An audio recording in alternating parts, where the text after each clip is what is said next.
Sorry, Honourable Member for St. Michael South.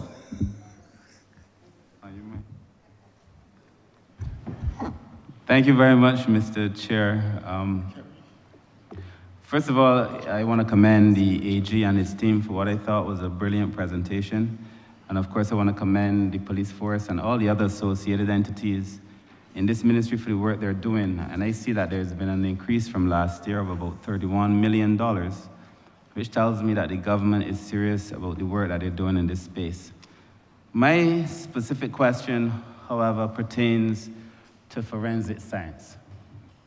And it is my view that as a part of policing generally, but as a part of a country's tool kit, having adequate forensic technology and forensic skills, human resources and other ways, is critical to advancing our fight for justice in the country.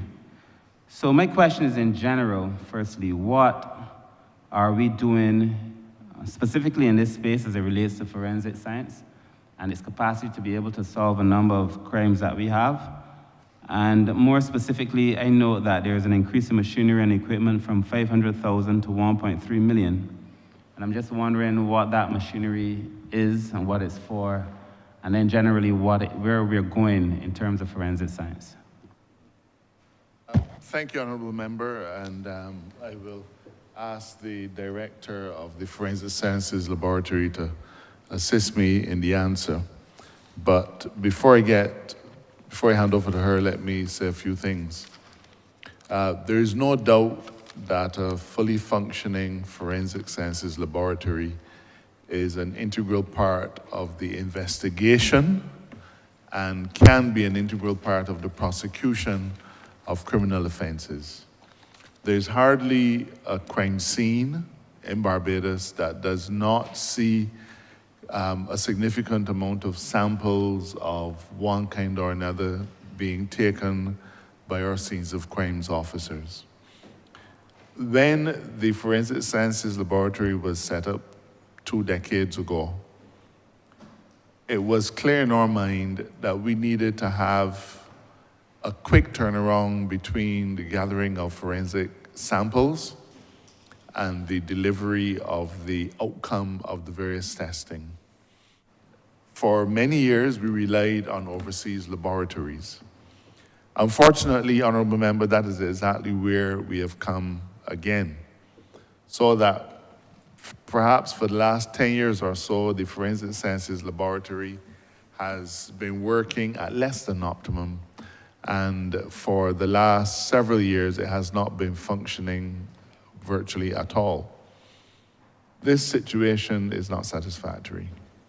Whenever DNA samples, and I think this is not a TV thing now, I think everybody who will watch TV, but also who will follow developments in law enforcement and so on, everybody would know that DNA is a critical tool in helping to determine culpability, and then those results are used to help to establish proof in the court.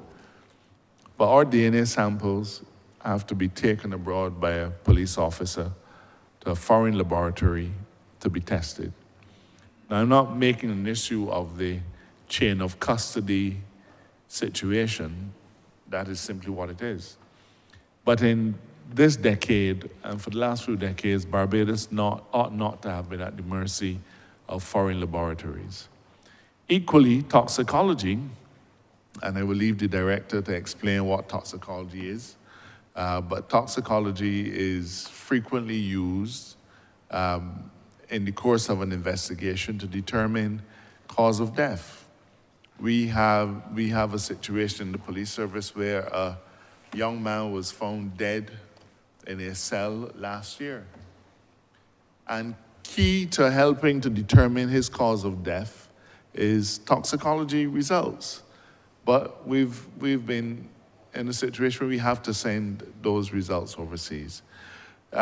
We've committed that this state of affairs at the Forensic Sciences Laboratory will be a thing of the past.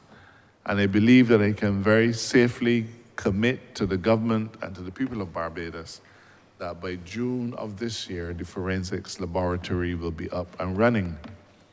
Up and running means a number of physical things that need to be done. Obviously, we're doing super sensitive testing, and therefore the quality of air in that building has to be optimum. The temperature sometimes have to be optimum. Perhaps even the amount of dust particles in the air might throw off a test. So we've been busy working on a number of physical things, eliminating leaks and so on, in order to be able to make sure that the laboratory is fit for purpose. The reason that we've not been working has been mold. That's it, mold. So we also have to make sure that the laboratory is perfectly clean and suitable for human occupation. We also have to invest in new equipment.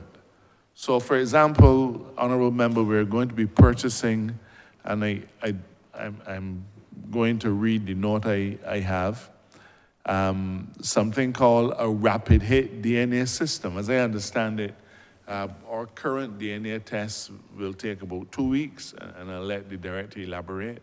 But now, anything called rapid hit, I suppose, should be fairly descriptive, and we'll be able to get those results back very quickly. We will now have we're buying new toxicology equipment, so we'll be able to do our own toxicology testing. A few years ago, I spoke to the laboratory in Trinidad and asked them if they could take a toxicology sample. They said, of course, AG will do it, and we sent it down by the police officer. 2 years later, the toxicology result has not come back. 2 years later. It is true that all of our laboratories are stressed, but we ought not to be having to be at the whim and fancy or at the mercy of other laboratories. So the reason for this increase is related to the cost of getting the laboratory set back up. As I said, we'll have it ready by June, and I'm confident that the laboratory will once more be able to play a pivotal role in our investigation and in our proof. Director, I hope I've not trespassed too much on your territory, but I'll hand over to you so that you can fill in all of the things that I've left out.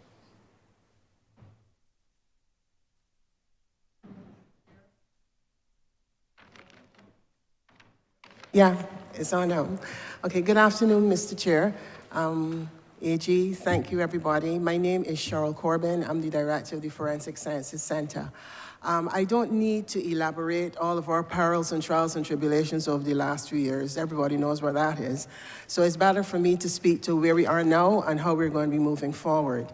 As the AG had said, we could not do a lot of work in the building because the environment was not appropriate for the scientific analyses, and one thing that I stood firm on is that I would not allow any of my scientists to work in areas that were compromised, because then it meant then that the accuracy and the confidence in the results that would have been got would not be satisfactory to the court, okay? So going forward now, there are pretty much 3 main areas that we have been not being able to service. The first one is toxicology. Now let me be very, very clear. Toxicology basically is the identification of any poisons or substances that would be adverse to human beings. And the challenge is that it is not just toxicology on the living. The way how the investigation is done on post-mortem cases is totally different to how it is done on living samples. And post-mortem toxicology, the majority of forensic labs in this region do not do post-mortem toxicology, which is one of the challenges that we would have had in trying to get some of those samples overseas.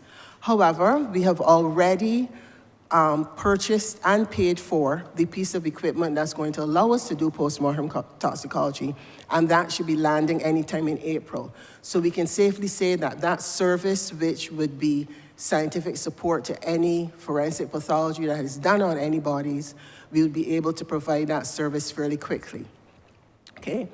The second thing in line is as it relates to cases involving gun crimes, cases involving narcotics.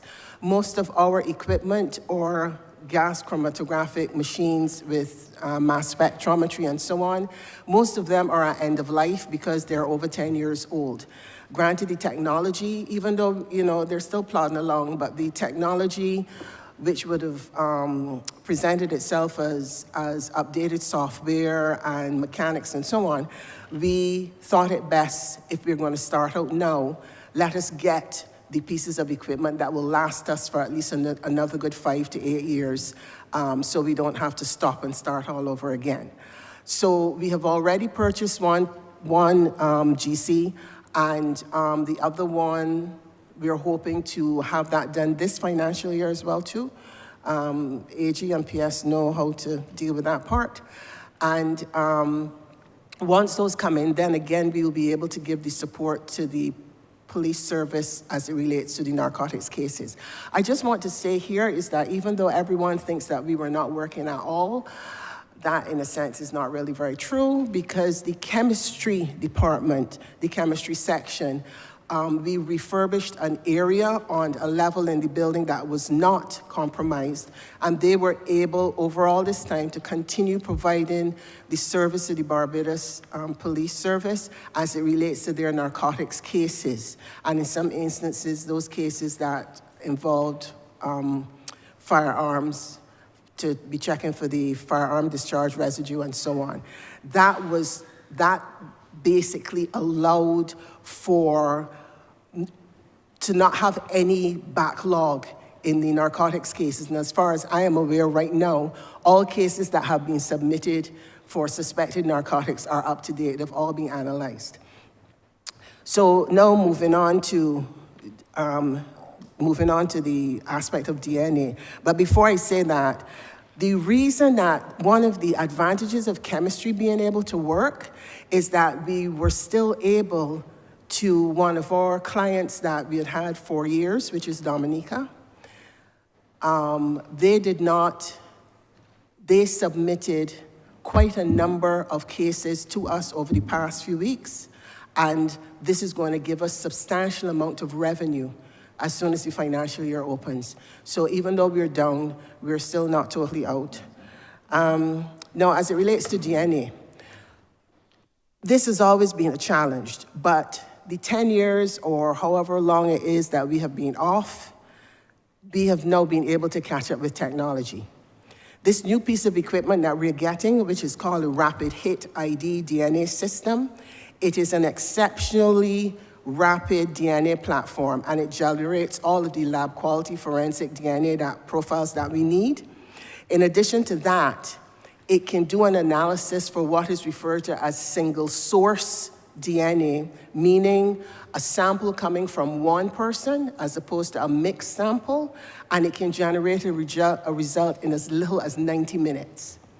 Now, the advantage of that is that you're now able to put a profile into an international database. Like, for instance, the FBI has CODIS, which is Combined DNA Index System, which is a platform that allows international agencies to, with the necessary multilateral agreements, to share these profiles with the FBI and other agencies. And what this allows is that it allows for the assistance of criminal investigations across borders, okay? Now, what I want to let everyone know at this point in time, when we get that DNA system here and we can generate those profiles quickly, we do have forensic legislation on the books already.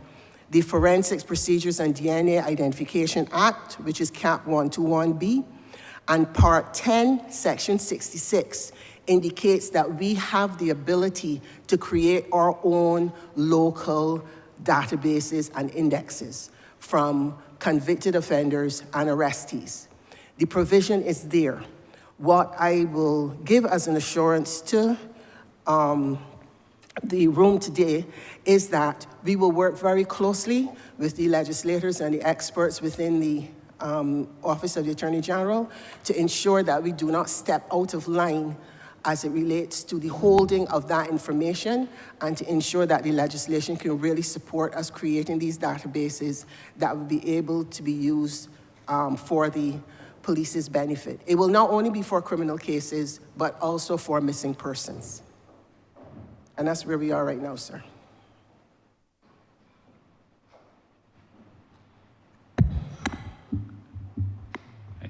Thank you very much. Thank you very much, AG, and thank you very much to the team. My second question is in relation to subprogram 3243, payment of claims made against the Crown. Now, you know, many people lament that when there is an incident that involves government having to pay, it can take a while. And I see here we've allocated $1 million for the payment of claims made against the Crown. I would just like to know, on behalf of Barbadians, what are we doing to be able to expedite this process, if indeed we are doing anything to expedite the process, and what comfort they can take in the fact that we have a government that has allocated these funds and the extent to which they will be able to access these funds within a respectable time. Thank you, Honourable Member. The first thing I'd like to remind the Chamber of is that the amount that is allocated for claims against the Crown, and if you check historically, you will find that that amount is always set at $1 million. So it is, you will never in any estimate see any variance in that figure from one year to the next. The reason for that is that the relationship that the ministry has with the Ministry of Finance, as long as that amount is depleted, it is topped back up by the Ministry of Finance, simply because we take our obligations in relation to claims against the Crown seriously. Second point I want to make is that when we say claims against the Crown, these are claims in the nature of litigation, even though litigation may not have been commenced. I make the distinction, in other words, between a claim for monies due on a building contract. A contractor who is building a building for government and sends in a certificate for $300,000, that's a claim against the Crown too. But that is not one that will be covered under this head unless a dispute ensued and litigation was likely. Delays in this system, let me tell you that Chambers has just under 20 attorneys at law. Chambers is divided into 3 sections: advisory, contracts, and litigation. Chambers is the lawyer for the public service of Barbados. While it is true that some departments will have their own attorneys, such as the Ministry of Public Works, they have 2 lawyers. National Housing has about 4 or 5. Who else comes to mind? But there are several. Ministry of Public Service, they have 2. So you will find that there are lawyers scattered all across the public service who, in a limited way, deal with questions related to claims. But when it gets down to the nitty-gritty, the quantum, the liability, those matters generally make their way to Chambers.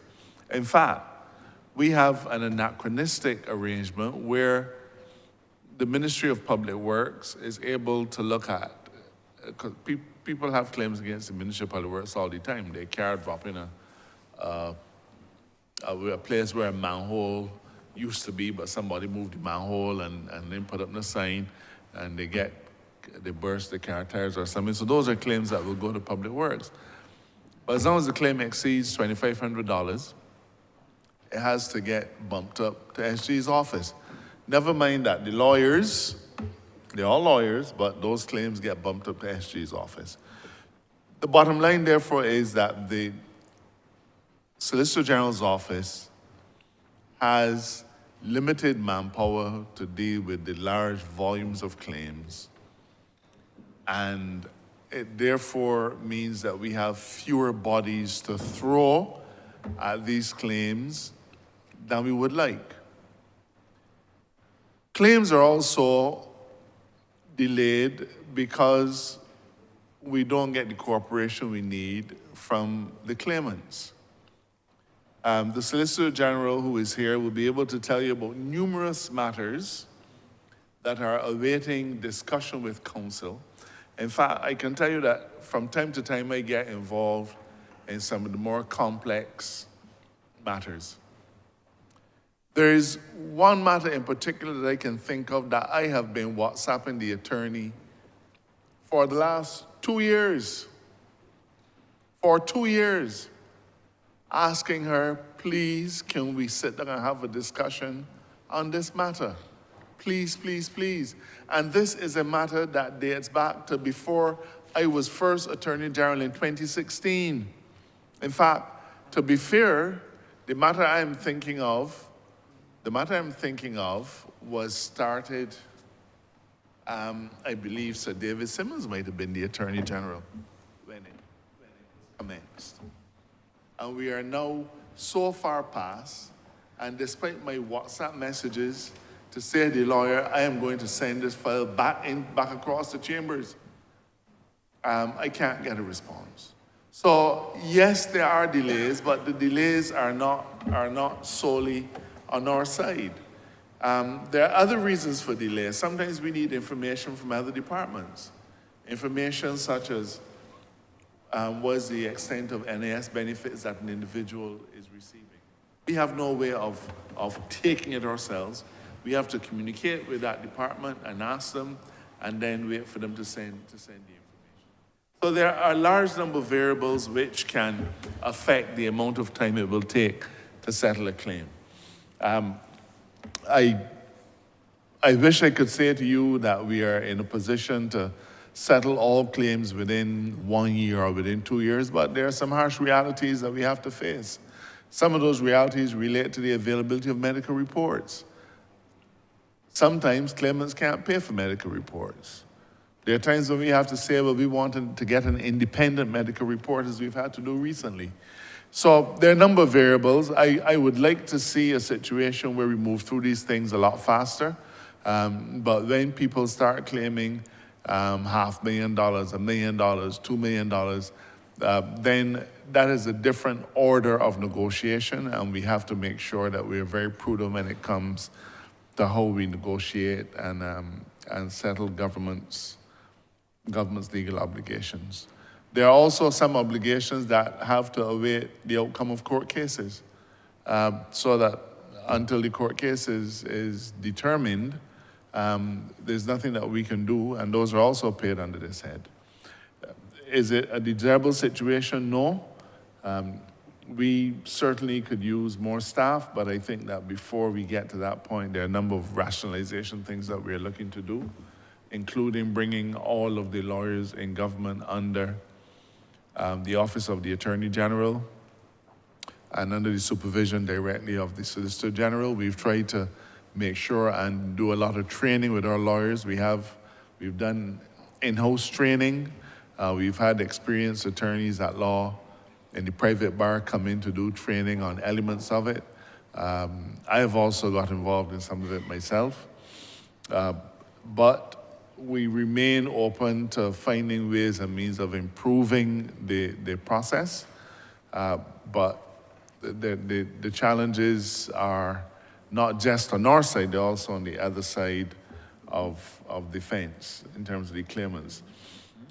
With that, though, let me mention a matter that received public attention only in the last few days. I think it was yesterday's paper, Mr. Chairman, and it had to do with attorneys at law complaining about the fact that cases were being settled by bonds. This is not news in the sense that it has been the policy of the government since we entered the MF program that any matter dating back, any matter that has its origin prior to 2018 would be settled in bonds. Those bond issues were 18 months. We passed a piece of legislation somewhat late, I think it was around 2021 or 2020, and that legislation said, when? 2021, and that legislation said the same thing, but this time we are settling it by Series J bonds, which are payable over a 42-month period. Let me explain this. Government, like any other enterprise, has to manage its cash flow. Plain and simple. When somebody submits a claim and it is settled for $1 or $2 million, government has to manage its cash flow. The government, both in the IMF program and as a result of dealing with how we manage our cash flow, made a simple decision. We could either wait until we have the cash to pay you your settlement, or when once the settlement is reached, we can pay you in installments. Now I have I'm almost embarrassed to say, 35 years, going on 36, experience at the bar. In all of my career, I have never said to a client that they should hold out for cash when getting installments is an option.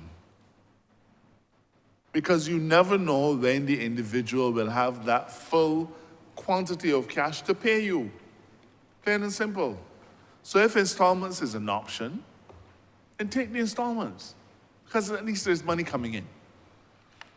Government's cash flow has to be split between salaries, between contracts, between a whole variety of things. And as an act of prudence, a decision was taken that this is how we're going to settle claims. It is open to the individuals to say, I don't want any installments. That's fine. You can say that. You can say that.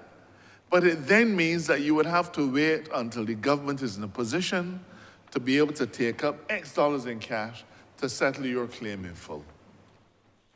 Now, to my mind, it was a reasonable step to take. It certainly was a better approach than the one under the last administration, which saw well over $1 billion in debts due to Barbadians that simply were not being paid. So our stance was, let us pay you in installments rather than wait until we find the cash to be able to pay you all at once. I hope that that answer has been helpful. Thank you very much, AG. Yes, it does. It answers the question very clearly. My final question is in relation to the CPC's office. Now, we come to this place every Tuesday, sometimes Tuesdays and Fridays, and I think it is fair to say that perhaps we've passed the most legislation in any period for any government. And when I look at what is coming down the pipeline, I anticipate that this is going to continue for some time. I personally am very thankful. While I was Minister of Blue Economy, we were able to pass some very specific legislation. I see some still coming from the Ministry of Tourism as well as the Ministry of Environment related to what we did there. And of course, as Minister responsible for people empowerment, we've just passed a few very serious pieces of legislation. And we have two more. I think one should be laid next week as well. I say all this to say that the CPC's office is obviously working extremely hard, but I wonder if there's a question there on capacity and what we're going to be able to do to expand it, because the work that has been produced is of the finest quality. I personally want to thank the CPC myself, because I know she's been responding excellently to the work that we've done. But I just wonder what the plans are, because I throughout the public service, we've been asking our public servants in some cases to go above and beyond, and the CPC's office clearly has done a lot of work. So I'm just wondering if there's any plans there to strengthen that particular department, and considering what we have done and what it is that we are about to do. Let me join you by thanking CPC's office as well. I guess the person who sits in the AGC get the cursing and the credit all in equal measure. So I get the cursing, and then I also get the credit for passing a lot of legislation. But the truth is, the Chief Parliamentary Council's office, headed by this current chief, have been real soldiers in this exercise. I've had the benefit of working with two different chief parliamentary council since we came to government in 2018. The first one retired, and the current one, the current chief took up office a few years ago. Well, no, sorry, this is the third one. Sorry, the third one. So two have retired, and this current one is now in office for, I think, the last 2 years. They have all three of them worked above and beyond to meet the government's requirements. I have to tell you that you all are my colleagues, but you annoy me greatly. You annoy me greatly when you call and say, man, you can't get this due quick. We want this by Friday. And sometimes you fail to recognize that the drafting legislation, if it was so easy, you all could do it. You are requiring sometimes individuals who frightened for seawater to draft 2,000 pages of laws dealing with the blue economy. You're asking individuals who don't know how to plant a piece of cuscus grass to draft the most complex legislation on agriculture. What they do before they draft legislation, they actually have to become immersed and almost as expert as you are before they can even begin to grapple with the issues. Yes, they confer with your staff, but some of the things that you present are not exactly easy to deal with. We've had to recognize, though, that there's only so much that our few bodies can achieve. The Chief Parliamentary Council wants to expand. I will let her speak about that. But let me be very frank with the chamber. We have had to go outside of Barbados to get assistance from foreign drafters. We've had to contract foreign drafters to do drafting. We've also had to contract retired Chief Parliamentary Counsel, former Justice of Appeal. I'm not going to call his name, but we've had to contract him to help us with drafting as well. But in his case, it is actually dual purpose because he's not only able to draft, but he's able to help to mentor a new generation of drafters. Drafting shortage or the shortage of draftsmen is not a Barbados thing either. When we came to government in 2018, I had a meeting with the Secretary General of the Commonwealth, and I said to her, Madam General Secretary General, wanted to request, Baroness Scotland, wanted to request that Barbados wants to make of you is drafters, legal drafters. As you said, AG, if I could give you, I'd be happy because it would mean that we would have surplus elsewhere. She said to me that there is a shortage, there's a dearth of draftspersons across the region. 2 years ago, when we were faced with the need to draft some complex maritime legislation through the Office of the Clerk of Parliament, we reached out to the UK Parliament and to Canadian Parliament and said to them, do you have any people who might be available to do contract work on drafting for us? And happily we found some individuals, and therefore we've been able to get some drafting done outside of Barbados, but it has, of course, to conform with our norms. We're working on draft pharmaceutical development legislation, and for that, we're having to relate to draftspeople from Rwanda. But we've had instances where people that we've worked with formulate language in a way that is completely alien to ours. And we try to say to them, you know, we can't pass this as a law. Sounds perfectly all right to you, but that's just not our idiom. That's not how we do it. So they labor mightily. It is hard work.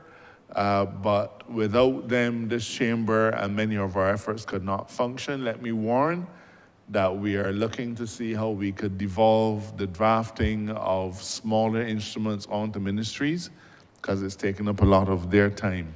So notices under the Tourism Development, areas under the Tourism Development Act, things that are a paragraph long, that are formatted and follow a particular norm. We don't really think that we need or draft people to do it. Resolutions for Parliament, land resolutions, housing resolutions. Many of these are things that can be done in-house and then sent up to Parliament or other places for action. But those are steps that we hope to take in the coming year to ease some of the burden so that we will leave them available to do the work that they need to do and that is of such great value to the chambers. I'm going to hand over to the Chief Parliamentary Counsel so that she can supplement what I've said.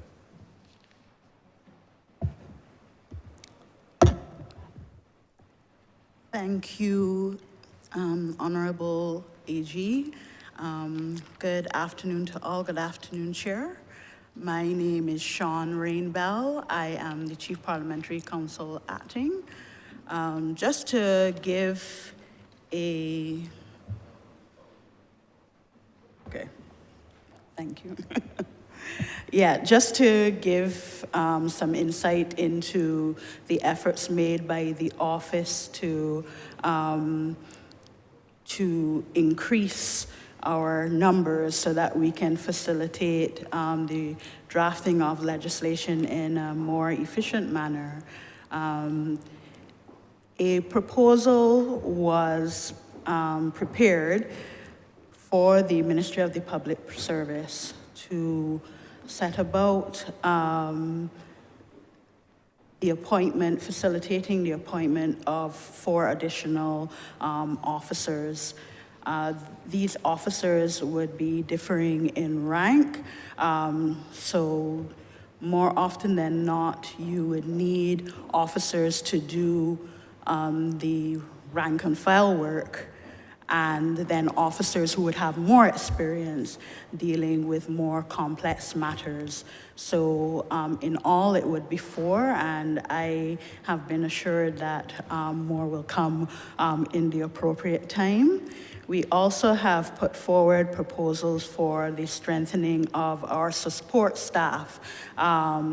This is in relation to the drafting, the legislative drafting assistants who not only do day-to-day typing for the drafting office, but many of them are equipped with paralegal type qualifications, and that assists officers in a lot of the research that is required, and then also with proofreading of matters.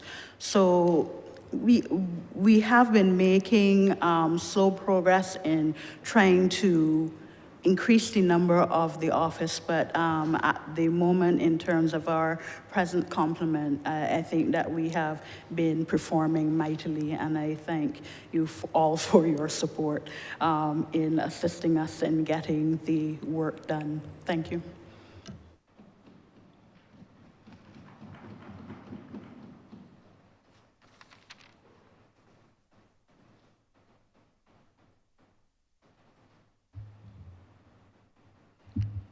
Thank you, Honourable Member for St.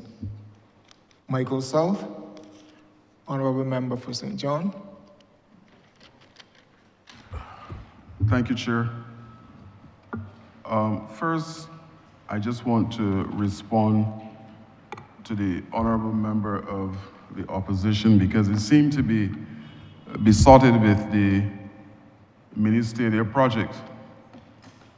And it is interesting that on this island, he's the only person who seemed to have a difficulty with the ministerial projects. We have not had at the ministry a single complaint from community clubs, individuals about the ministerial project. And at the very basic level, and I'll speak about St. John, we have issues with some animals, some cows and stuff that are running on the field. So what we're trying to do is to protect that. They're also rodents, so we are rat-proofing the facility at Gore Hill. Mr. Speaker, Chairman, sorry. The Honourable Member also referred this morning about seeing 7-year-olds walking. And I'm happy that he's using a youth lens because I'm using a youth lens too, sir. And I want to say to you that on the 23rd of January this year, I saw some young people walking as well, walking at a graduation put on by Project Dawn. And I would encourage you to go on YouTube and plug in the graduation for Project Dawn to see if you are seeing anyone from Paradise Village, Scarborough, Carter's Gap, St. Lawrence, or Pegwell at that graduation, because I saw youngsters walking, Honourable Member. My question to the Attorney General and his team that are doing such a fantastic job. I see in the estimates there was mention of change agents. Can you speak to what exactly are the change agents within the ministry? Thank you very much, Honourable Member. Through you, Mr. Chair.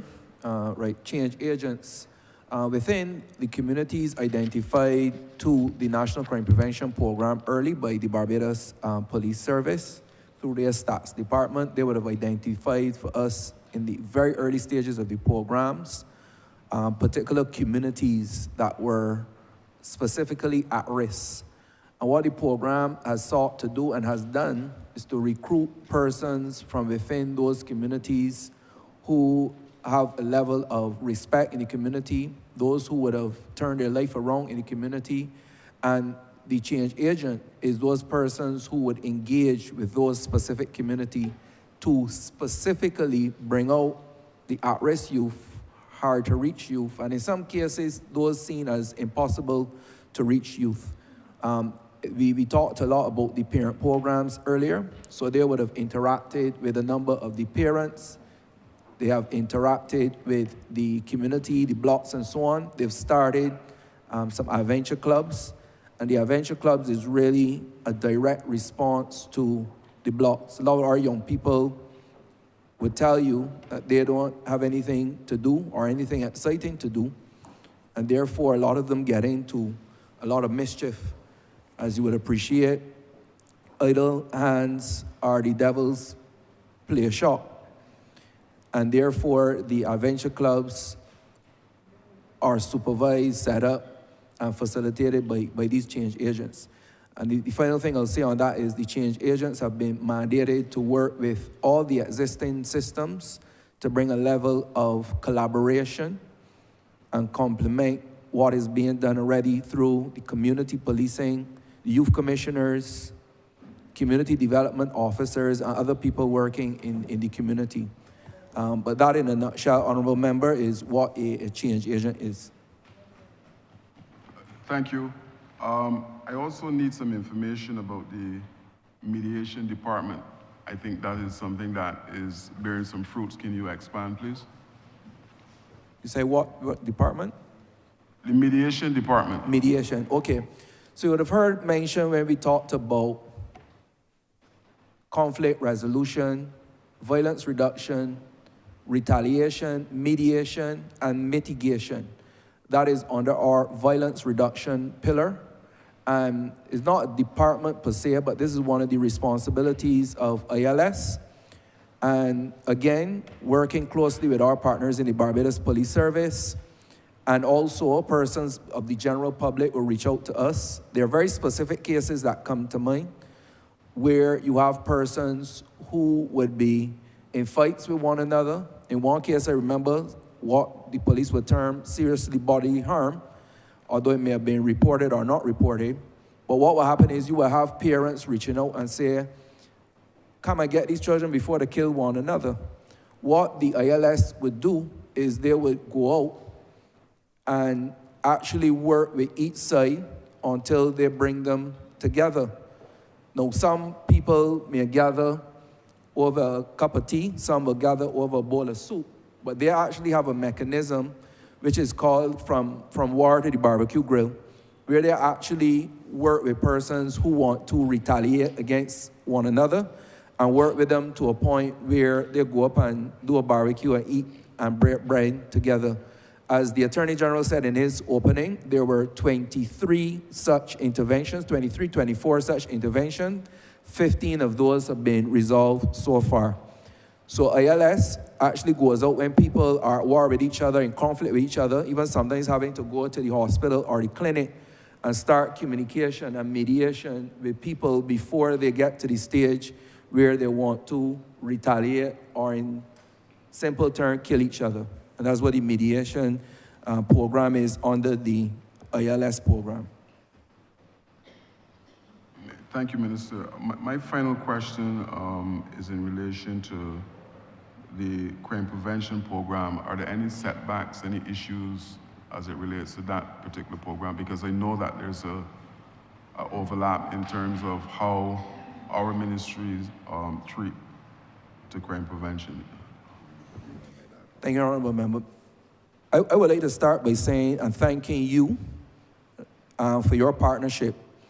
In terms of the Ministry of Youth, Sports and Community Empowerment, as you will know, we've had a lot of joint meetings together because our mandates are similar, where you work with young people 9 to 29 within your mandate, and those captured in our mandate, high risk, at risk, and young persons at the primary, secondary, and tertiary risk levels, not school level, at the risk levels. We've had occasion to meet together to work with the various programs and so on. Where we have similarities, we collaborate and join forces, make sure that we collaborate so we don't duplicate the use of taxpayers' money. But if I had to point to a setback, I would say it is really we have a competitive disadvantage in a number of ways.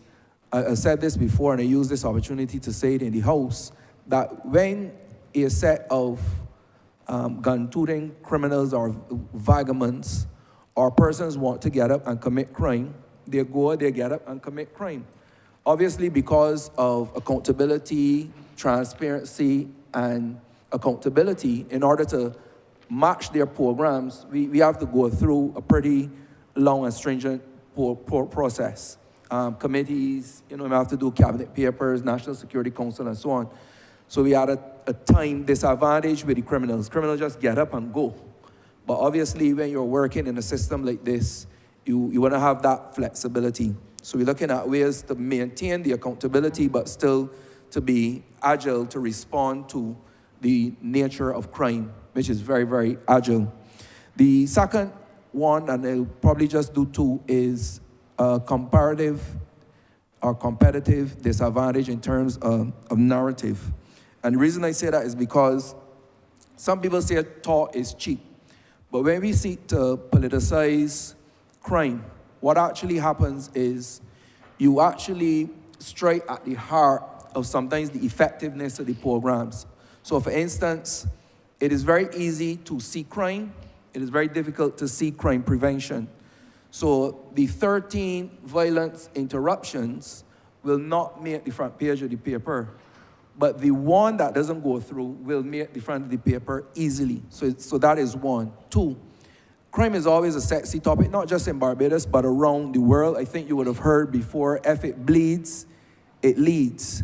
So when you have persons committing violence or crime, it is easy for the narrative to get behind that. But a parent program, an 11-page feature, a community pop-up, cook-off, these different things, very hard to get out there. So that's really been one of the setbacks. And again, it strikes at the morale of the project unit, the change agents, sometimes even myself, to have to battle more and spend a lot of time, fighting the narrative as opposed to fighting crime, as I thought, in my one naive way when I started, that we would have all come together and work together for a common purpose. So Honourable Member, to answer your question directly, I think that is one that really has struck at a setback within the program. Even in terms of organizations, people who wanted to come on board, work with the program, provide assistance. Sometimes the thought that we feel is cheap becomes very, very expensive when people pull back. So those are the two main things I believe have been setbacks for us in terms of trying to battle agility and battle the narrative. Thank you, Honourable Member.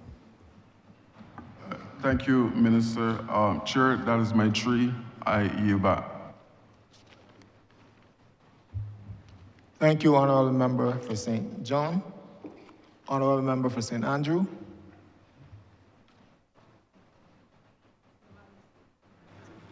Thank you, Mr. Chair.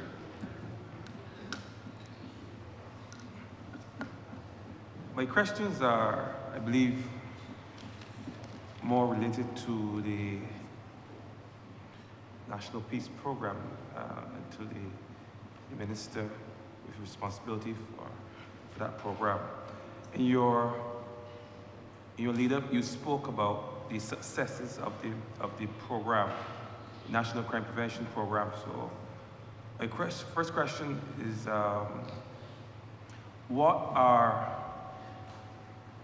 the rubric or the criteria that you use to determine or to measure success of your programs? All right, thank you very much. Great question. We spoke about progress and not success. I just want to make that clear. Again, people may think it's language or semantics, but these distinctions are extremely important because particularly when you're dealing with tertiary crime prevention, again, that is rehabilitation, you have people who may backslide into crime and different things like that. When you're dealing with the tertiary risk level persons, that persons involved in crime, you may have that same phenomenon occurring. So what we look at in terms of progress is in quantity and quality. I would say for the overall program, because we are still in the nascent, in the new stage of it, the Criminal Justice Research and Planning Unit has been tasked to do evaluations of the various programs, and that evaluation is ongoing. But for the green shoots that we would have seen thus far, that we have seen so far, we look at, for instance, with the Flip the Script program. As you said, we have just over 160 young people involved. And what we look at is the number of those young people keeping on the straight and narrow path. We see that as success. In terms of the parental programs, you would appreciate that in some cases, in most cases, you would need time to see the various progress of those programs or what you determine as success. There are pre-parents in the program. Therefore, you would appreciate, you would need at least 15 years to see any success in that program. There are parents of toddlers and so on. So the rubric that we use is really looking at the number of people we get into the program and then if the objectives of the programs are met. The overall goal of the National Crime Prevention Program was to look at how do we reduce serious major crime homicides along with our partners in this office and others. And you will have seen in 2023, working with the partners, you see a dip, you see things go back up. And then, so those are numerical, quantifiable statistics that you can look at. But our main thing is looking at how many persons we are able to target and how many of them we can keep from crime, hence the term crime prevention.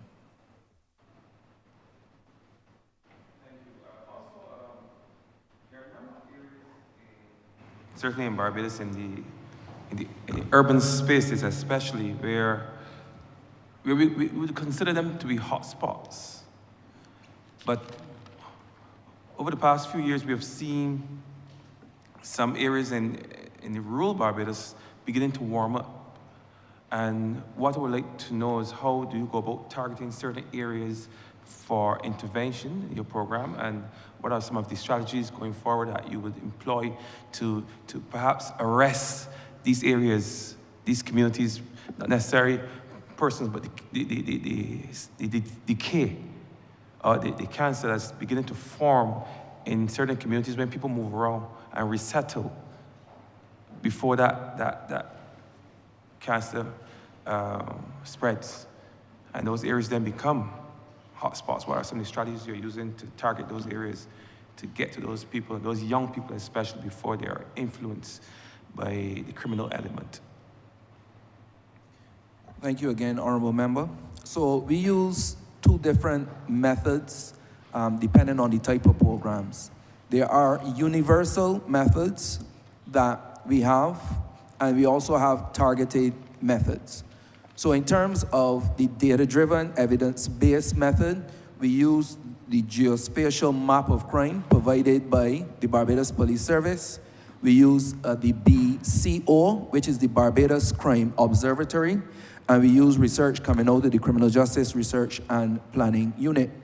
So for our overall universal programs, we acknowledge that Barbados is not urban Barbados and rural Barbados, but it is the Republic of Barbados. Said in this chamber before, Barbados is too small for us to say, let's focus on one particular part of Barbados. Everywhere in Barbados is about a bus ride away, about half hour away. A bus can travel, a gun can travel, and ammunition can travel in less than half an hour to any part in Barbados, about. So therefore, that is why we have universal programs. Looking at the data that we have and suggesting where crime is, and I will talk about the geospatial map. So the Barbados Police Service provides us with a geospatial map of serious and major crime, and we reverse engineer that map. That map is telling us where crime is occurring. What is important is where the crime is coming from. Where the crime is occurring would be good information for the police, for their patrolling, predictive policing, etc., etc. But where the interventions are most needed, and these would be the targeted interventions now, would really be where the crime is coming from. One of the things that I can alert the House is that the fact that back in 2016, the Criminal Justice Research and Planning Unit did research of violence in the schools. One of the interesting things coming out of that study is there is a direct correlation, and I think if we go deeper, there would be a direct causation of the top 6 vulnerable schools with the zones and the feeder zones of those schools.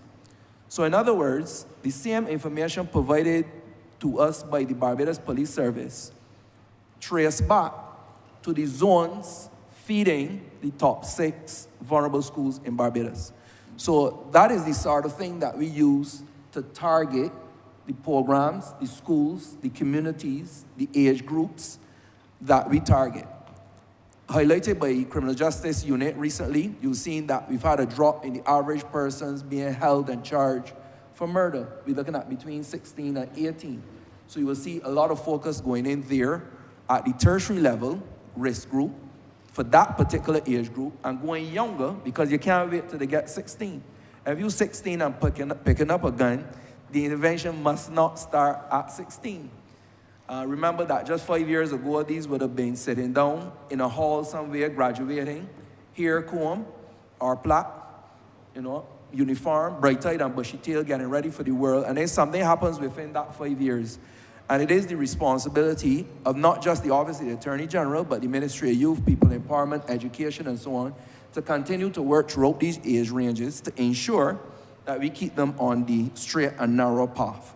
But to answer your question, we are certain that we are covering all areas. Remember in Chamber last year in this same exercise, there were a number of colleagues who operate from the north of the country that were adamant in representing their constituents to ensure that they want programs too. And the National Peace Program under the National Crime Prevention Program have delivered programs from St. Lucie to St. Philip. But there have also been a scientific and evidence-based way that we've gone on to do additional programs in a targeted way using the Barbados Crime Observatory, the Barbados Police Service Crime Stats Office, and the Criminal Justice Research and Planning Unit. Thank you. My final question, you made mention about the allocation of funds. Can you speak and maybe perhaps elaborate more on the allocation of funds to various groups and how the use of those funds impact the program?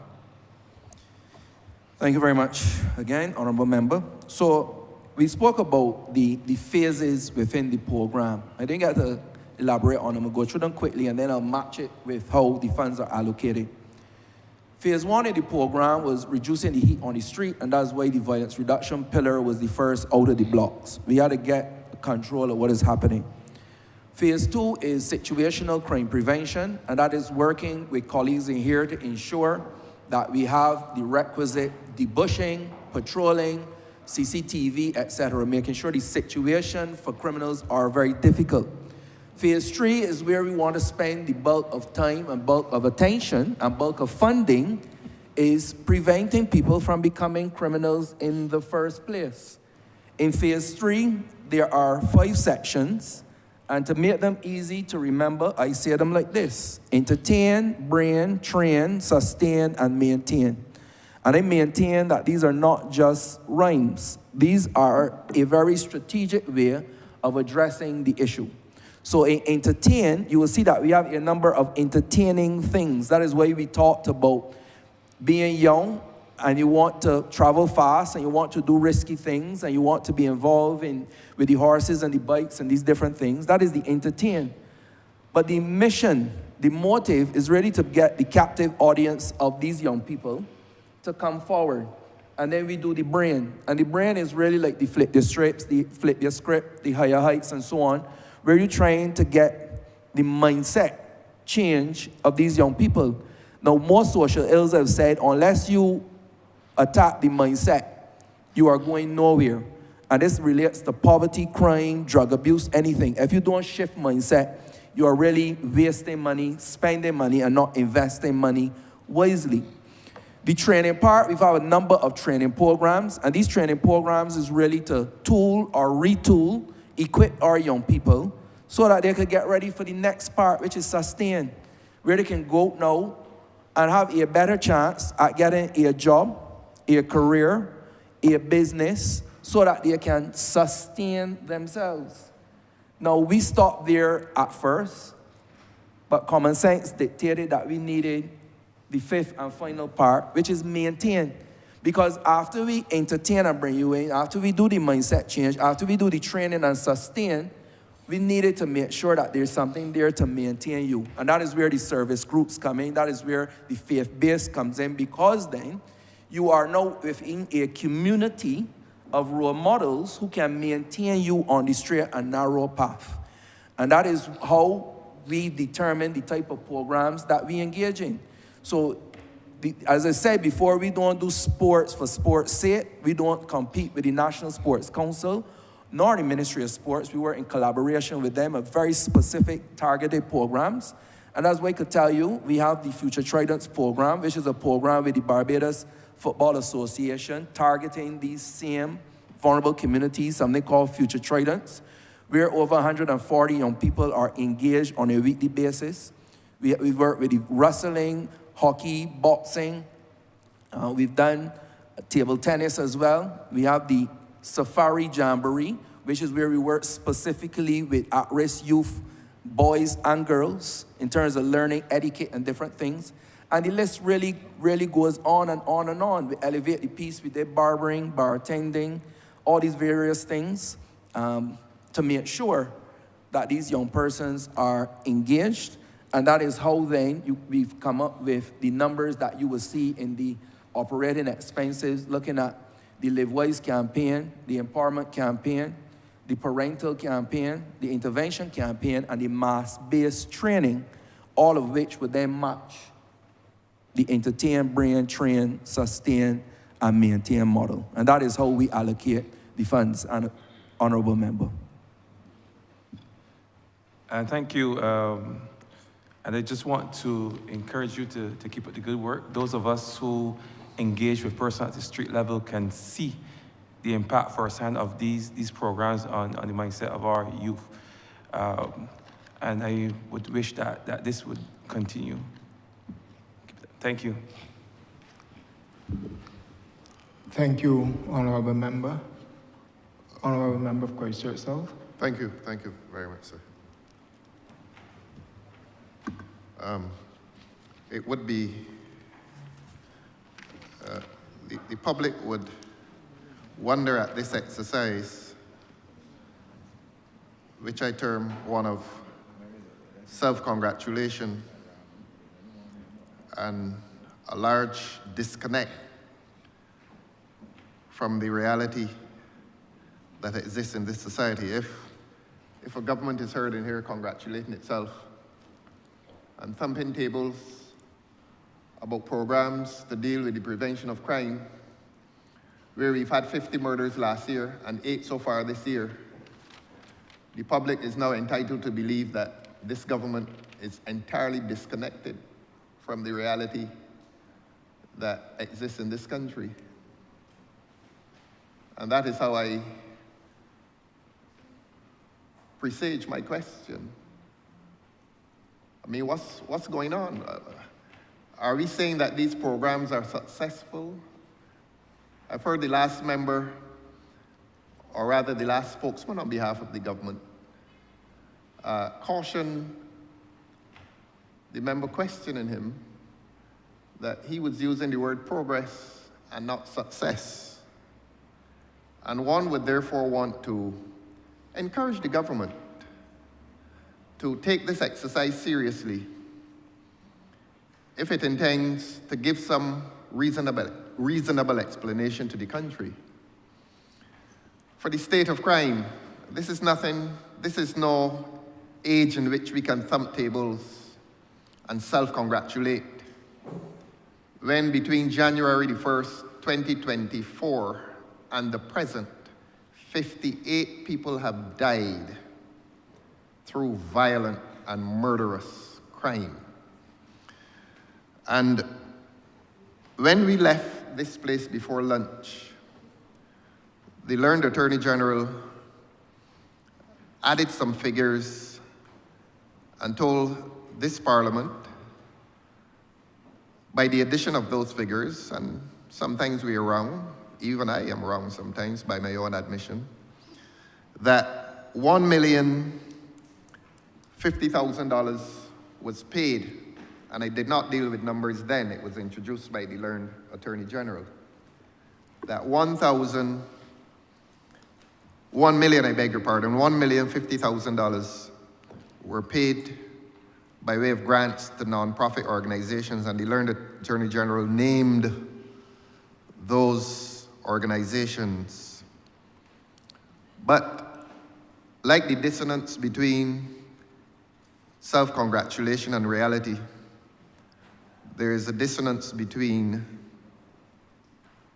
what the learned Attorney General disclosed in the sum of $1,050,000 and the sum of $900,000 disclosed by the official document.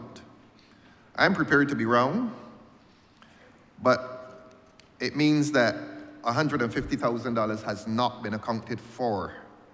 What I want this learned Attorney General to account for now is a promise made late last year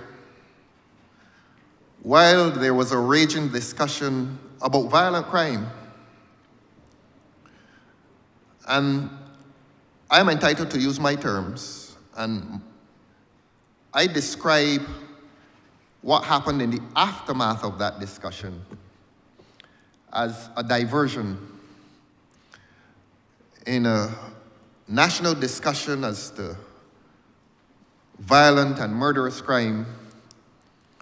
The government somehow related tint on car windows to violent and murderous crime and told the people of this country that they were going to pass what we term colloquially tint legislation. I'm entitled to tell this country and this Parliament that on every occasion I have come to this Parliament since then, certainly including all of the sit-ins of this year, I was promised that that tint legislation would have come to the Parliament.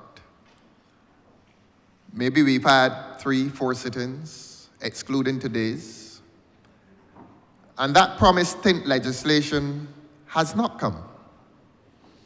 It is my view that, having heard what we heard this morning, that persons who are known to be involved in crime are now the beneficiaries of government's official policy that lick and lock up done with. And that was the utterance of a senior minister in this place. that persons involved and known to be involved in crime are the beneficiaries of some principle that lick and lock up done with, and they can now expect to benefit not from financial assistance, but we've heard that there's some distinction between financial assistance and financial empowerment. So, while they benefit from financial empowerment, and the drivers of over 100,000 vehicles in this country that may have tint nervously await their penalization and perhaps even criminalization, but let us stay with penalization for the time being.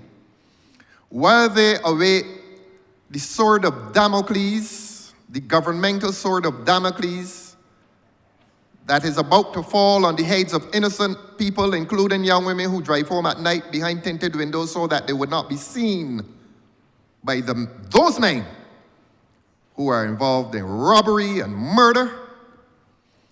I want to ask this Attorney General, and I'm not going to use the emotive language as to when the sword of Damocles in relation to tint will swing, but when will that legislation dealing with tint come to this Parliament? I'm obliged. The honourable member asked one question, but his precatory remarks, Mr. Chair, do move me to make a few comments before I get to the question of when the tint legislation will come. I'm happy that he's so excited that it is another item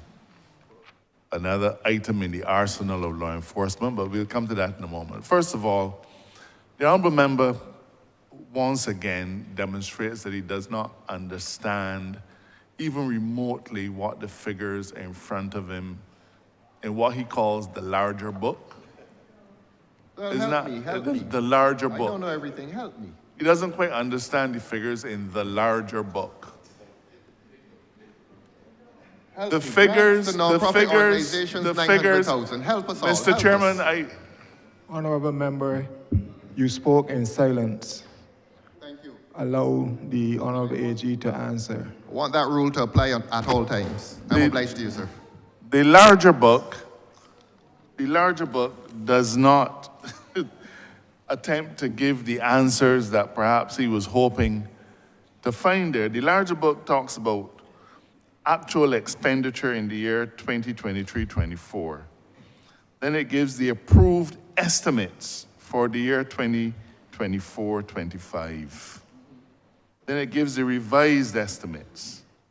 Then it gives the budget allocation for 25-26. None of these figures could even say what the actual expenditure for the financial year would be, because at this point, we still have another 6 weeks to go.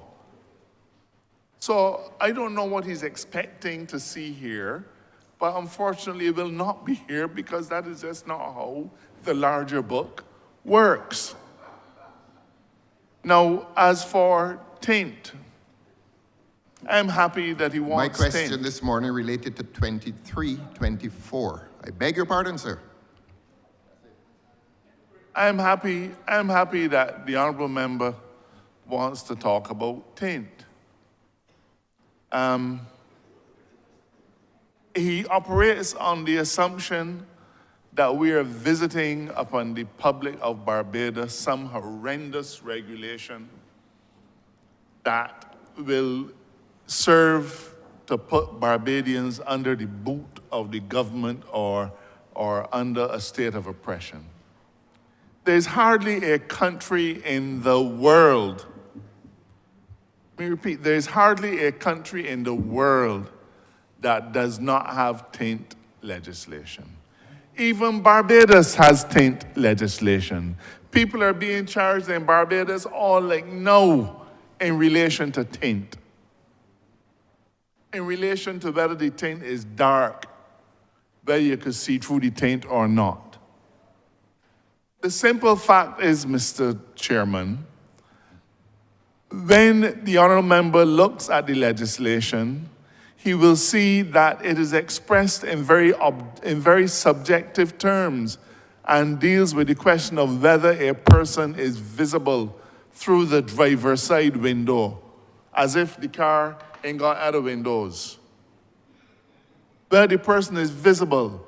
So, with due respect to the commissioner at my left, a policeman with bad eyesight might find the clearest of tint might still be sufficient to conceal your member for St. James Central. Or for Christchurch South, for that matter. It is simply too subjective, and I'm surprised your member for Christchurch South has never taken it to Parliament to have it tested. So the point is, what is important is to set a standard for tint, as opposed to whether a police officer could see you through a window. That's too subjective. Almost every country in the world has those kinds of stipulations. Now, we've abided in Barbados with it for a long time. But Mr. Chairman, tell me that you don't feel a wince of discomfort as you walk along the street and you see a car that is so blacked out, you cannot see who in it, what they're doing in it. You don't know if they have a gun, a breadfruit, or 4 big rocks. You have no idea. Police officers that we praise today have to approach vehicles in the course of investigations, and these vehicles are so blacked out that they have every reason to be afraid to approach them. Young member want to know when the Tint legislation is coming. It is coming later this month, possibly next month, but it is coming. It is coming.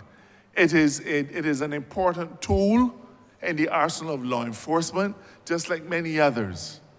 The police asked us, whether through self-interest or whether through increasing their capacity to properly govern this country in terms of law enforcement, they've asked us for it, and we're going to give it to them.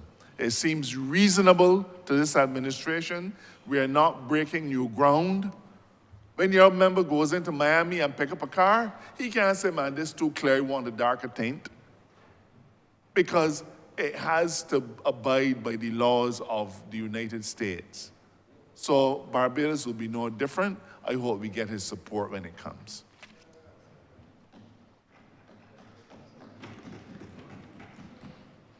Thank you very much. And related, and thanks for the sobriety of the answer, Mr. Giggles. As with legislation that deals with drunken driving, will this legislation or the enforcement of this legislation employ machines or equipment that deal with gradations of tint? In other words, will the police officers be equipped with equipment that grades the darkness of the lightness of tint? Since it is coming sometime this month or next month, one expects that all these matters would be resolved. That is my simple question. Will the police officers be equipped with machines that grade the lightness of the dark or the darkness of tint? Before you respond, Honourable Attorney General, let me read the standing orders here. Standing order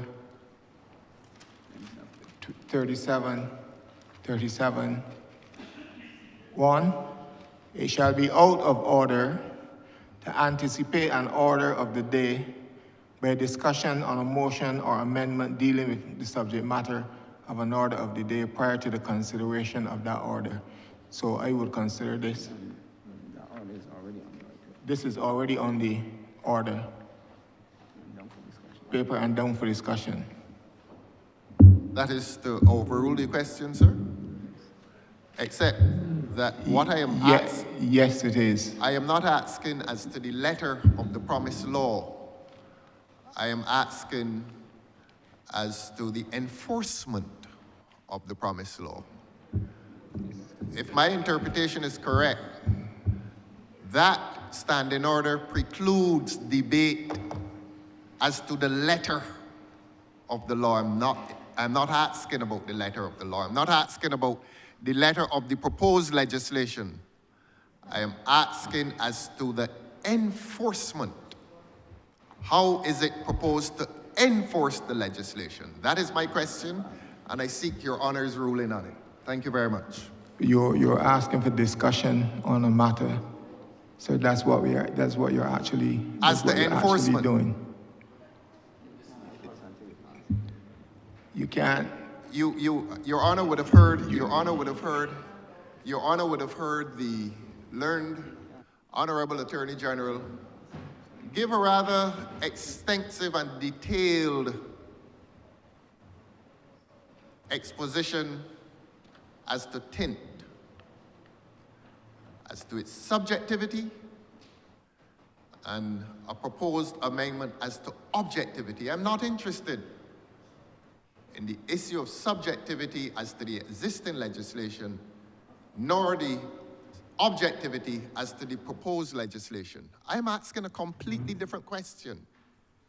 I am moving beyond the legislation existing and proposed, and I am raising questions as to enforcement, as to what, not what this Parliament will expect to hear, because that is beyond us.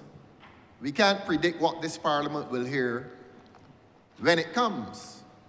I am asking on behalf of the public, what can they expect in relation to the enforcement or the management of this matter?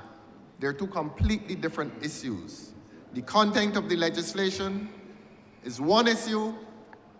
The management of the matter is an entirely different issue. And I think the public is entitled to hear how this matter will be enforced. That's the distinction. Please, Your Honor can rule on it. And whatever ruling Your Honor makes, I will abide by that. Honorable Leader of the Opposition. I will abide by it. Whatever ruling you make, sir, I abide by it. Thank you very much. Honorable Leader of the Opposition, can the chair speak? Yes, please. You will have the same opportunity to ask the very same questions that you are asking now when the legislation comes, correct? That is what is happening. You will have the same opportunity to ask those questions when the legislation comes. Except that the process and the procedure is different. You don't ask questions during the course of legislation with a guaranteed answer. This exercise here is completely different. Of the Opposition. I'm entitled to ask questions now and receive answers. When legislation is being debated, I'm not entitled to receive answers. It's a debate. We make speeches. This is an exercise dealing with questions and answers. And I hope that I'm entitled to ask a question and receive an answer in a procedure that is fundamentally different from a parliamentary debate on legislation which is brought before the Parliament. And I go back to the original scope of my question, that it deals with the enforcement of a matter of public interest as opposed to the content of legislation which the learned Attorney General says will come here either this month or next month. But again, I will accept the ruling of the chair. I'm obliged to you, sir. And Honorable Leader of the Opposition, I have ruled on the matter. And your You ruling will stands. have, and my ruling stands, you I will am have the obliged to you, same sir. opportunity to ask whatever questions you so desire to ask. I am at that obliged to you, sir. particular time. I am obliged to you, sir. Now, the third follow-up question is this.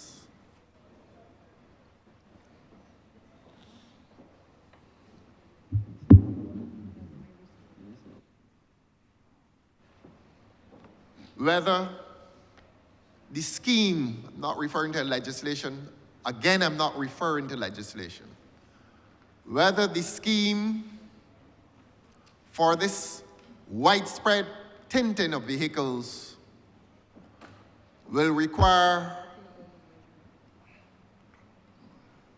business persons to import and possess equipment for the grading of tint, or whether, well, I'll leave it there.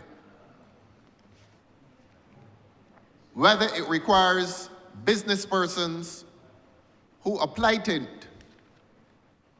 to import and possess equipment before they apply that tint. In other words, will there be policing of business persons who will apply that tint? I'm obliged to you, sir. Mr. Chairman, I'm mindful of your ruling, and I don't propose to in any way aid and abet the breach of the standing orders by the Honourable Leader of the Opposition. I will say, inasmuch as he's interested in how the funds of the Barbados Police Service was spent in the last financial year. Yes. In the last financial year, the Barbados Police Service used some of its expenditure in purchasing 50 tint meters. Thank you. Those 50 tint meters are the best that money can buy, because we don't intend to take any chance with this matter. The lead up to the discussions on tint as the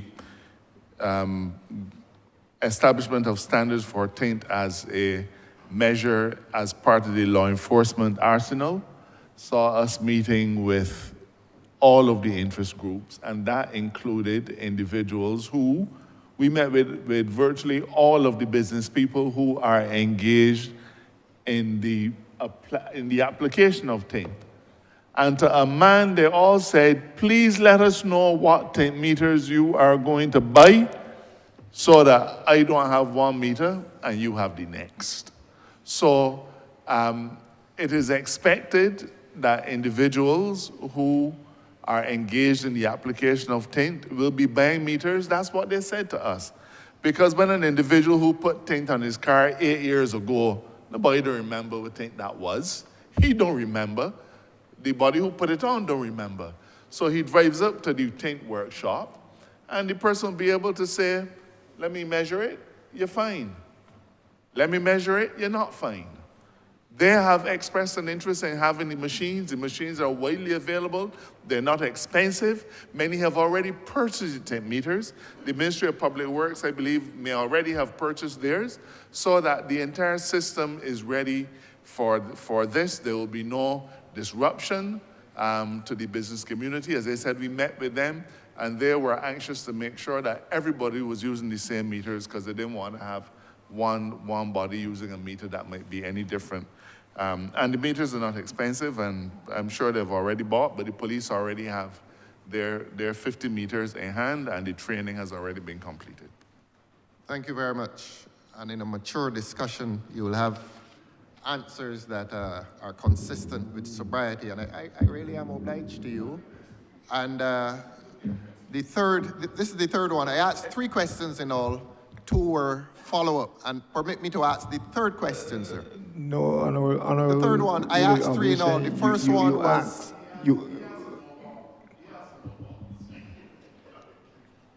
Permit me, sir. This is a democratic process.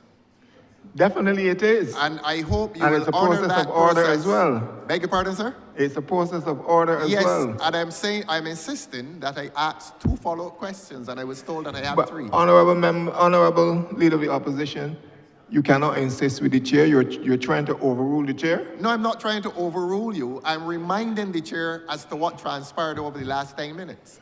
That I asked 1 question and then 2 by way of follow-up, and I was given the assurance that I have 3 follow-up questions. And we began by agreeing that your dispensation will be fair, and I consider that it has been fair for the whole day. And I'm asking you to continue, let us continue along that path of fairness. And if you do so, my 3rd follow-up question then will be, Honorable member, you would be invited to come back. Thank you. come back with the same question that I intend to ask now.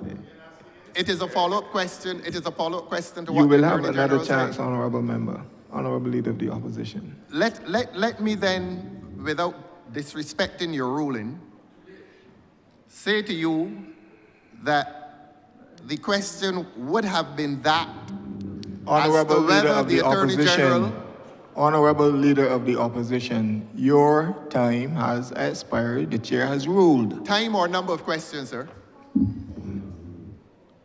Honorable member for Christchurch West Central.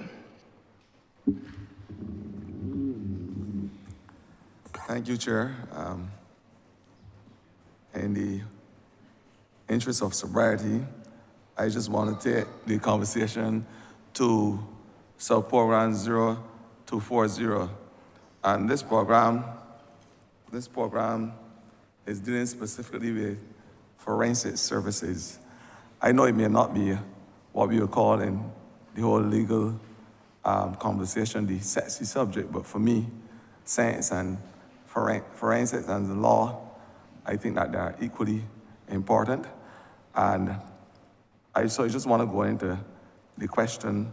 And the question is that I recognize that since last estimates, you would have put at least $800,000+ additional for the purchase of equipment to this forensic unit.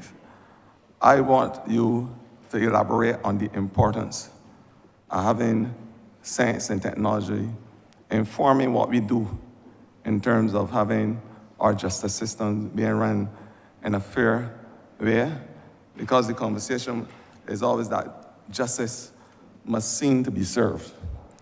And I'm happy to know that we have the forensic, the scientific approach, where fingerprints, DNA, and those types of things. I don't know if you do anthropology here, but those types of scientific and technological advancements are used so we can get to what you call the nitty-gritty of crime as it relates to evidence.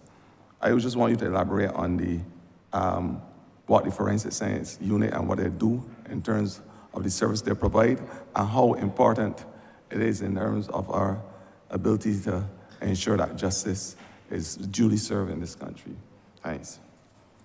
I remember I'm going to ask the assistance of the director of the Forensic Sciences Laboratory in the response to your question, but I reserve the right to supplement what she says. Over to the director. Good afternoon, Mr. Chair, and honorable members in the House. Just to elaborate, the Forensic Sciences Center is an integral arm of the judicial system, and we provide the impartial scientific support for the adjudication of all cases, especially for those cases that are within the realm of criminal cases. Now, the equipment is needed because in many instances, the equipment increases our visual acuity, meaning that we get to be able to see things that you cannot see with the naked eye. The major principle and tenet of forensics is Locard's exchange principle, which is every contact leaves a trace. So if you go somewhere and you leave, we'll find part of you wherever you went, okay? Now, the amount of money that has been increased is primarily to purchase the DNA equipment that I spoke of this morning, which is the DNA rapid rapid ID system that is going to allow us to achieve profiles of single source samples within at least 90 minutes. This in itself is going to improve the service that we can give to the Barbados Police Service, because we will now be able to assist them in getting profiles quickly and be able to see maybe where they have hits and matches between different cases that they would not necessarily be investigating on a similar level. In addition to that, the other sets of money is to acquire a gas chromatograph, mass spectrometer with FID, and that is to be able to identify the narcotics. And Minister Abrams would be aware of the early warning system that we have been working very closely with NCSA and the other early warning system partners, where we were able last year to identify the new designer substitute for cannabinoids and be able to alert the general public as to what dangers are out there, because there is a public health situation. So the monies are necessary because the monies allow us to get the equipment that can do the work that we need to do. As I said before, our equipment is at end of life, and technology has changed so drastically within the past 10 years that we need to be able to work on a different platform. And again, our scope of services supports the judicial system, the coroner's office, the magistrates' courts, the Supreme Courts, to provide that impartial evidence, especially as it relates to drug cases where we determine whether there's prima facie evidence of the presence or absence of the narcotics. Thank you.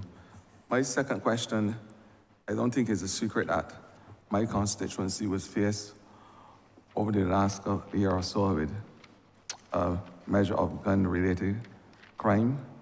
I have been at the center of discussions with both the family of the victims and the family of the perpetrators as well.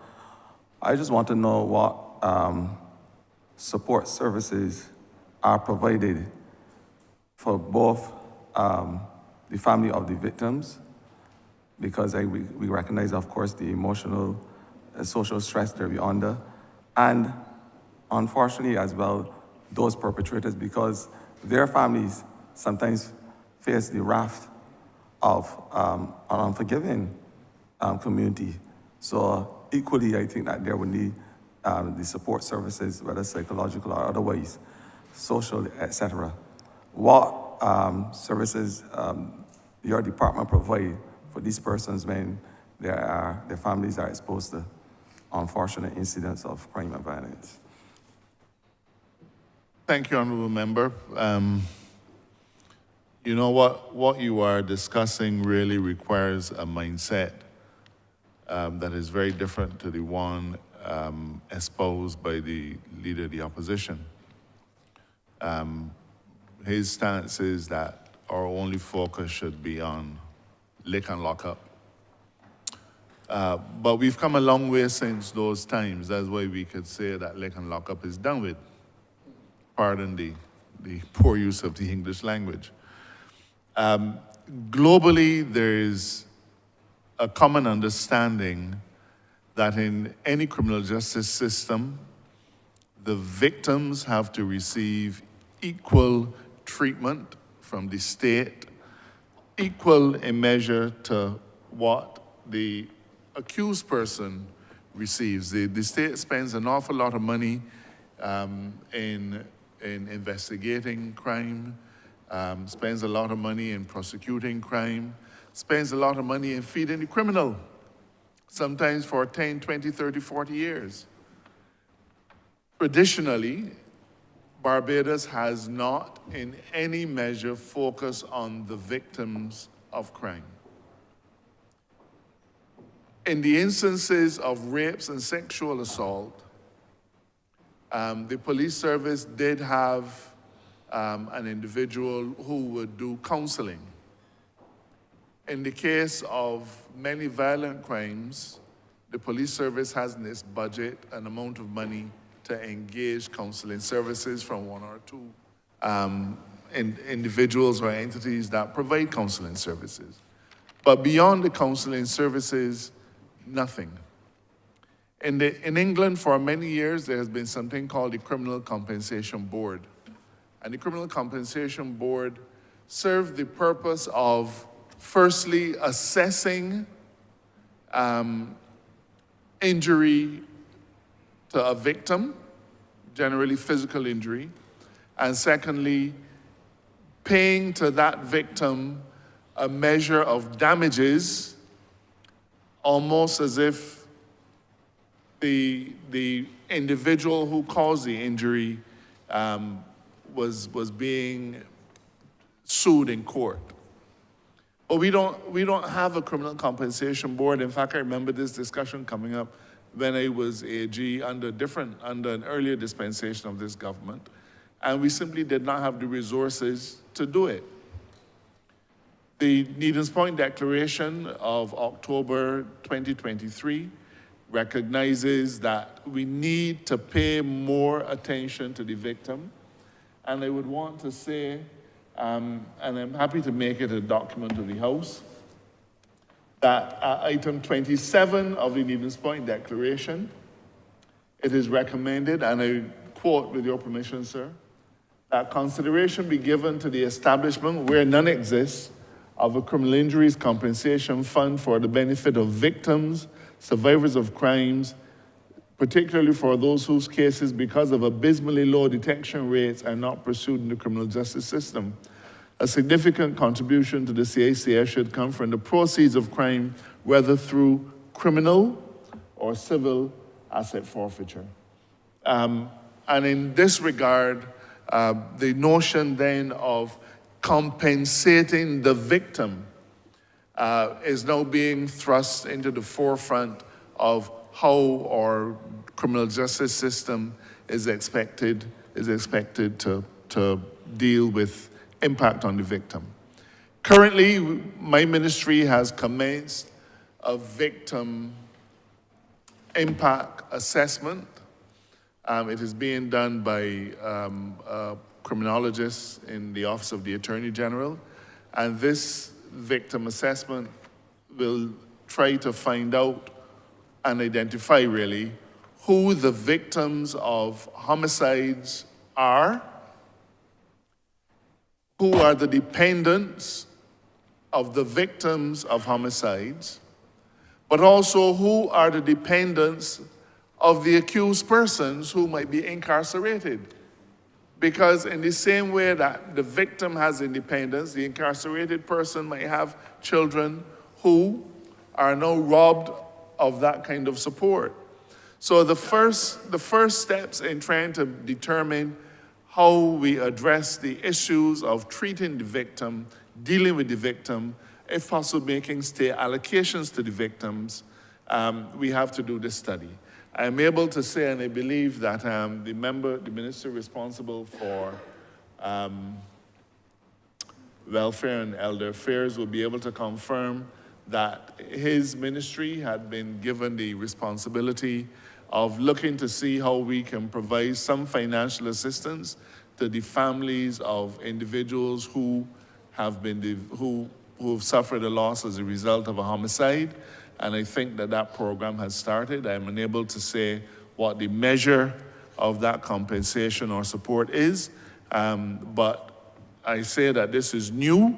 This represents a completely different mindset to how the criminal justice system has been working in the past. It was almost as if as long as the individual who caused the wrong receives their just deserts in the legal system, then we have no more to do with you. But that is clearly a short-sighted approach, because when a family loses its breadwinner, when it loses its mainstay, its pillar of support, then that is a family that becomes vulnerable, and that vulnerability may then cause them to get involved in the very thing we are trying to keep them out of. There are instances, Mr. Chairman, when the sons of young men or perhaps I should just say the sons of men, who have been murdered, have sworn vengeance on the individual who, in their view, committed the homicide. Now that is a heavy burden for a young boy to carry. That at 10 or 11, as far as he's concerned, so-and-so killed my father, then I get big, I going and kill he back, I going and kill he too. That's a heavy burden for a child to carry. And therefore, the state has an obligation to intervene in instances, whether by supporting the family, by supporting that individual, not just through counseling, but sometimes financial support, so as to ensure that that young man or woman does not follow that path that sometimes they swear to follow. I hope that that assists you in the general question. I can't tell you that there's any active engagement in terms of victim assistance in your constituency as you've asked, but I'm happy to look into it for you. Thank you, Adrian. I know that with my own personal experience, there were a number of, and I want to thank the members of the the Barbados Police Service, for their efforts in my community, because I recognize that they reached out to a lot of NGOs who came on board as well, and other ministries, because it's all about partnership. I mean, we can't do it alone. My last question is one that I recognize, of course, that your ministry would have done a lot of work to ensure that the physical structures for the both judiciary and the police service in terms of the stations, that there were massive upgrades since 2018. I want to congratulate you for that, because those who are involved in this fight must be in a comfortable environment. That is a given across the board. We have new emerging crimes with the new digital and technological sphere that we operate in. These new crimes have affected Barbados in a different way, total different way. With the emergence of these crimes, and you can speak about them in terms of what we are seeing across the board, because they are affecting Barbadians. What is your ministry doing in order to combat these new vagaries, recognizing, of course, that technology, and whether digital or otherwise, is now being used in the whole thrust of crime? What is your ministry doing in terms of providing equipment, etc., to ensure that Barbadians are safe as it relates to these types of crimes? I'm going to ask the Commissioner to assist in the answer. Thank you. In terms of the whole technology rollout in addressing crime situations in Barbados, I must say that over time, we have received, that is the Barbados Police Service, have received tremendous financial input from the government in terms of sourcing equipment technology-wise to bring the police service into the 21st century.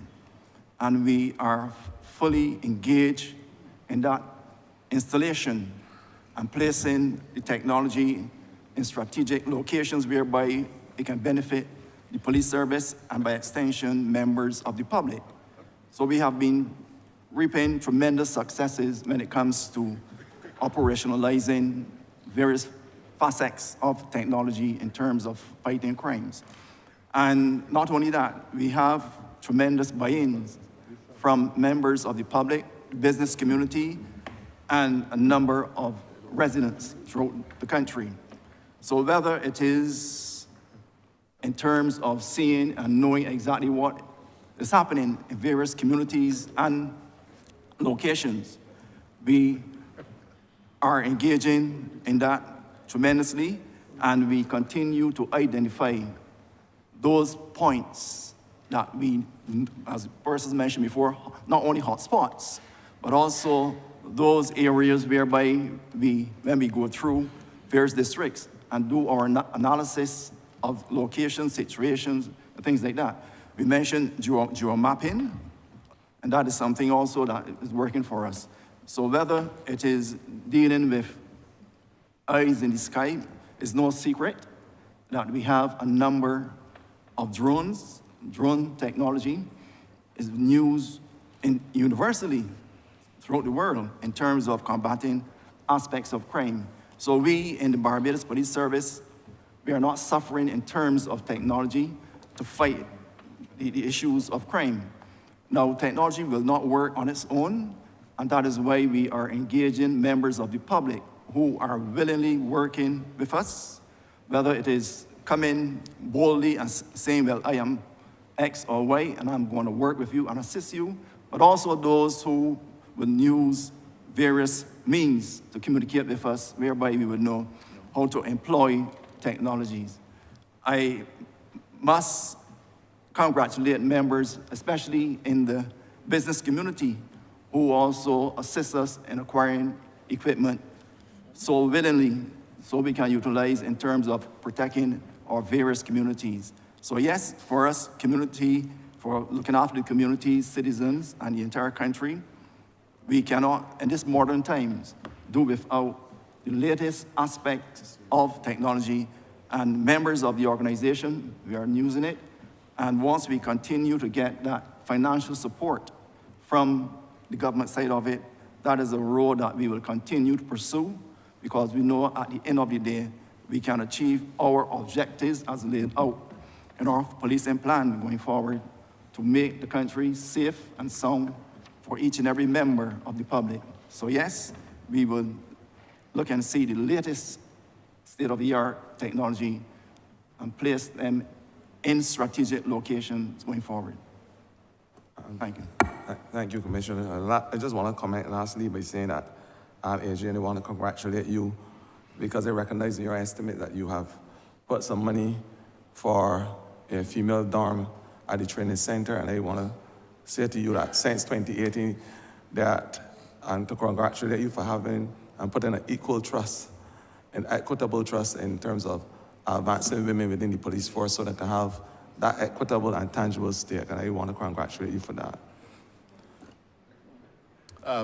Thank you very much, Honourable Member. In addition to the thrust in relation to equality among male and female recruits, we've also been encouraged to increase the age of applicants. Because I think the current age is 35, and we've received several representations. That age was raised to 35, I believe, about 4 or 5 years ago.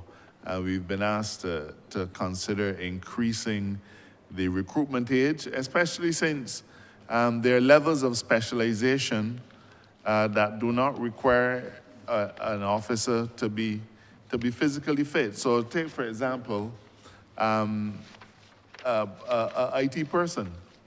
A IT person who may, can I say, might work at a commercial bank or something, or work for an IT company, but who is 45, may well be willing to come and work in the Barbados Police Service. But we could not recruit that person, even though it is their skill that they need and not their physical rigor. We can't recruit that person to join the ranks of the police service because they are over the age. Somebody who might be skilled in forensic accounting. So there are a number of policing skills that we require today, more now than ever, that we may not be able to bring on board as police officers simply because of the age requirements. So that the question of equality on all sides has to be relooked.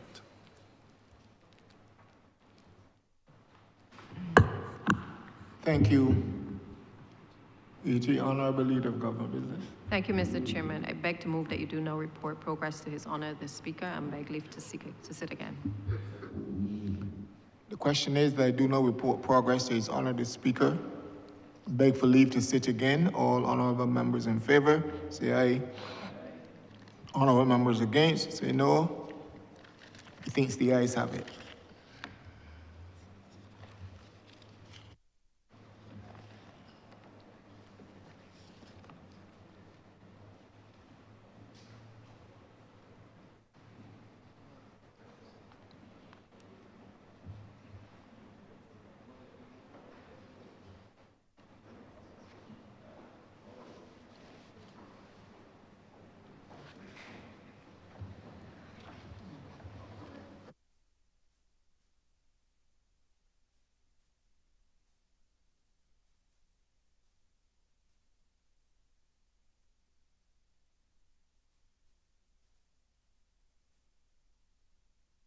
Someone has reported progress and requests leave to sit again. Honourable Leader, Government Business. Thank you, Mr. Speaker. I beg to move the suspension of the House until 5 p.m. The question is that this honourable chamber be suspended until 5 p.m. All those honourable members in favour, please say aye. Those against it, please say no. We think the ayes have it. This honourable chamber stands suspended until 5 p.m.